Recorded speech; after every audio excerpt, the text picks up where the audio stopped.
Here's my latest thing that I created. I call this the floppy stand. It's a floppy disk phone stand, or it could be used for any other things of the size that could fit in there, but it's totally made from floppy disks. Two uprights on the side, and then one piece in the middle, one floppy disk in the middle that has been bent to create a holder to hold the phone in there. And I have a calculator here that fits in there, so it just kind of stands up, and it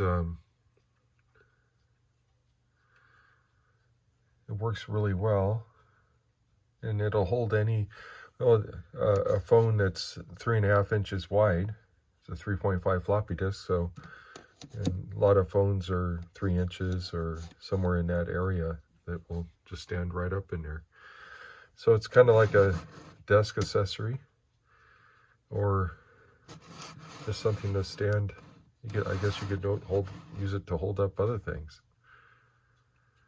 So just wanted to share that. Something else that can be used to repurpose otherwise obsolete floppy disks.